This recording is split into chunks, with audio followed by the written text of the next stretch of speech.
Imaginez un tueur silencieux au-dessus de votre tête, sans aucune interaction humaine, qui peut descendre en piqué et vous tuer avec une ogive de 3 kg dès qu'il décide que vous êtes une cible. La Russie dispose désormais de cette capacité. Regardez cette vidéo pour en savoir plus sur l'effrayant Zala Lancet 3 russe, un drone kamikaze autonome. Regardez jusqu'à la fin pour découvrir à quel point cette nouvelle technologie est dangereuse pour l'Occident. En Russie, de nouveaux avions autonomes, connus sous le nom de drones kamikazes, ou obus d'artillerie volant, ont été testés. Les tests en usine des armes KYBBLA et Lancet 1 sont terminés. Zala Aero est une filiale de Kalachnikov, un célèbre fabricant d'armes légères qui se lance actuellement dans les drones. En Russie, le groupe Zala Aero affirme être le premier fabricant de drones. L'entreprise, qui a été fondée par des passionnés de drones en 2005, est passée de 5 à plus de 270 employés et a été rachetée par le groupe Kalachnikov en 2015. Les petits drones ont été largement utilisés par l'armée russe à des fins de reconnaissance. Ils sont notamment étroitement liés aux forces d'artillerie à longue portée. L'appellation drone kamikaze n'est pas appréciée par l'armée américaine,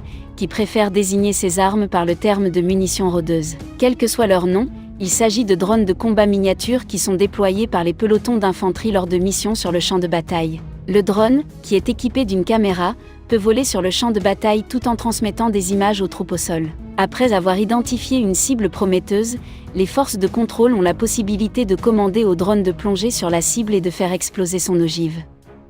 Il existe depuis longtemps une solution technique à un problème ancestral: comment atteindre un ennemi situé de l'autre côté d'une colline et protégé de l'observation par la topographie environnante. On peut y parvenir en utilisant l'artillerie, les mortiers et les frappes aériennes, mais l'organisation de ces armes prend du temps. Une munition persistante fournit essentiellement à l'infanterie sa propre puissance de feu indirecte guidée avec précision, sous la forme de tirs indirects sous son contrôle. Bien que les ogives des bombes traînantes Lancet 1 ne soient pas particulièrement puissantes, elles ont à peu près la même force qu'une grenade. Cette arme est idéale pour détecter et cibler des cibles qui sont masquées par le terrain, comme les mortiers ennemis. Ils peuvent également voler dans les fenêtres pour éliminer les positions ennemies lors des batailles urbaines. Le Zala Lancet 3 est le prochain drone mortel.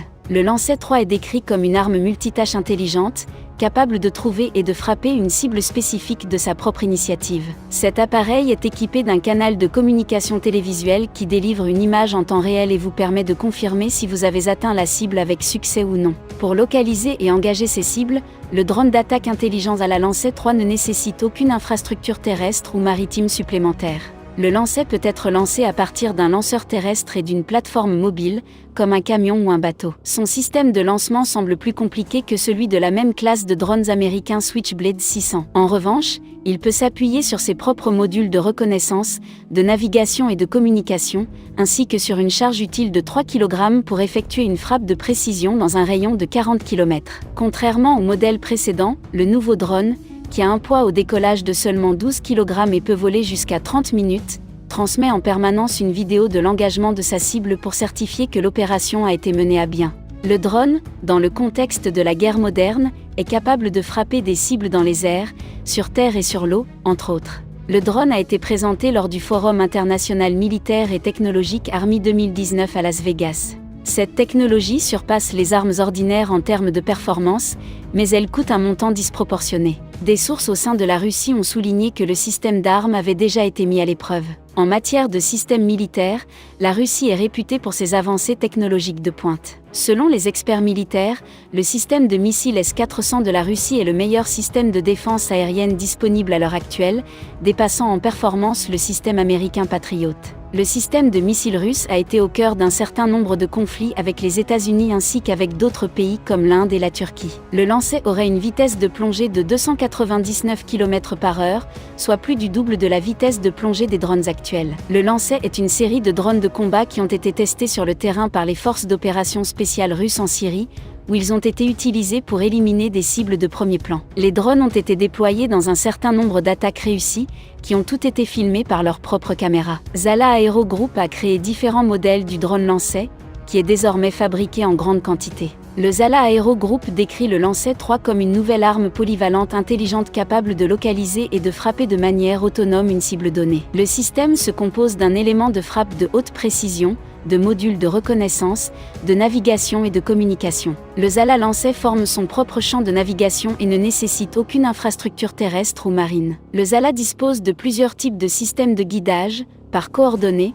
optoélectronique et combinée. En outre, le drone est équipé d'un canal de télécommunication qui transmet une image de la cible, permettant de confirmer l'efficacité de la frappe. Les champs de mines aériens lancés sont également développés en Russie. Le groupe russe Zala Aero va également construire la première technologie de mines aériennes au monde, qui sera utilisée pour détruire les drones hostiles. Les munitions rôdeuses lancées servent de base au nouveau système. Selon Zala, il travaille actuellement à la conversion du lancer en intercepteur de drones. Une formation de lancers patrouillerait dans le ciel au-dessus des troupes amies, chacune dans son propre périmètre de 32 km de côté, ce qui leur permettrait de faire face à tout drone hostile apparaissant dans la zone.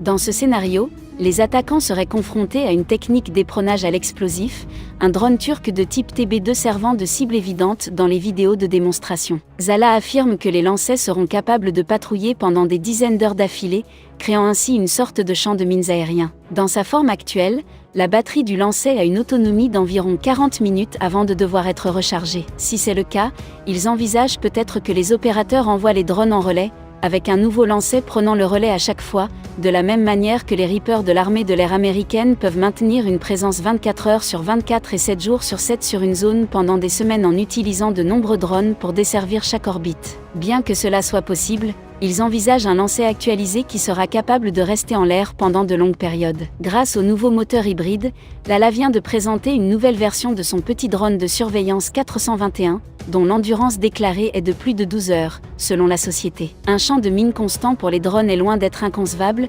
car d'autres développeurs travaillent sur des drones solaires et planants qui peuvent rester en vol pendant plusieurs jours. Zala n'a pas indiqué quand elle pense que son champ de mine volant sera prêt à être utilisé au combat. En plus des petits drones d'interception faisant partie de leur système de défense aérienne GBAD, les États-Unis pourraient déployer une patrouille de combat permanente de petits engins défensifs au-dessus du champ de bataille dans le cadre de la stratégie du champ de mine. Par conséquent, des essaims d'attaquants, peut-être escortés par de petits chasseurs, peuvent tenter de forcer le passage des défenseurs, ce qui laisse entrevoir la possibilité de batailles de drones contre drones à grande échelle. L'un des plus gros casse-têtes du monde actuel est de savoir comment se défendre contre les drones. Comment les forces occidentales et américaines se protègent-elles contre l'ennemi et les drones russes, tout en continuant à dominer l'espace aérien avec leurs propres drones. L'utilisation de drones pour localiser et détruire d'autres drones pourrait être la solution. La plupart des entreprises s'accordent à dire que la force brute est le meilleur moyen de se protéger contre les drones, mais on peut s'attendre à ce que plus votre bien est précieux,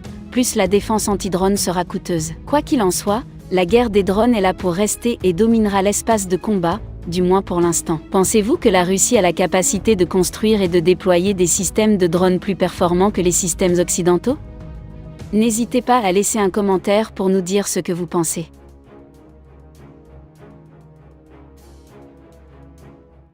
Et si tu as aimé cette vidéo, n'hésite pas à la partager avec tes amis, à nous laisser un like et à t'abonner à la chaîne si tu ne l'as pas encore fait.